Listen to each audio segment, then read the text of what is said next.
السلام علیکم سامعین، 7 شعبان المعظم کی تاریخ شروع ہو چکی ہے، 5 فروری ہے۔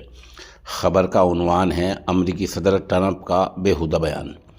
دراصل گزشتہ روز امریکی صدر ڈونلڈ ٹرمپ نے یہ بیان دیا ہے کہ وہ غزہ کے علاقے پر قبضہ کر لیں گے، مالکانہ حق حاصل کریں گے تاکہ وہاں ترقیاتی کام ہو سکیں اور وہ اہل غزہ کو کسی دوسرے دیش میں بھیج دیں گے۔ انہوں نے یہ بیان اسرائیلی وزیر اعظم نتن یاہو سے ملاقات کے بعد دیا ہے۔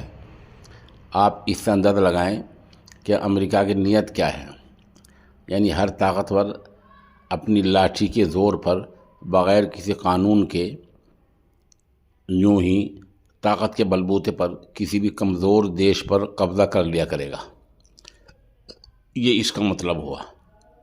اگر آج امریکہ یا ٹرمپ غزہ پر قبضہ کرتے ہیں، کل کوئی دوسرا ملک کہیں اور قبضہ کرے گا، کل تیسرا کرے گا، اس طرح پوری دنیا میں انارکی پھیل جائے گی۔ یہ باتیں چلنے والی نہیں ہیں، دیر سویر ان باتوں کو واپس لینا ہی ہے۔ اسی لیے سعودی عرب نے بہت صاف گوئی سے کام لیتے ہوئے بیان دیا ہے کہ ہم آزاد فلسطین کے حامی ہیں، 2 ریاستی حل چاہتے ہیں۔ یہی ہمارا موقف پہلے بھی تھا اور آج بھی یہی ہے۔ مصر نے اس کو ٹرمپ کے خیال کو مسترد کر دیا ہے، حماس اور حوثیوں نے مسترد کر دیا ہے، اہل فلسطین نے مسترد کیا ہے اور کہا یہ خواب تو ہو سکتا ہے، اس کا حقیقت سے کوئی واسطہ نہیں ہے۔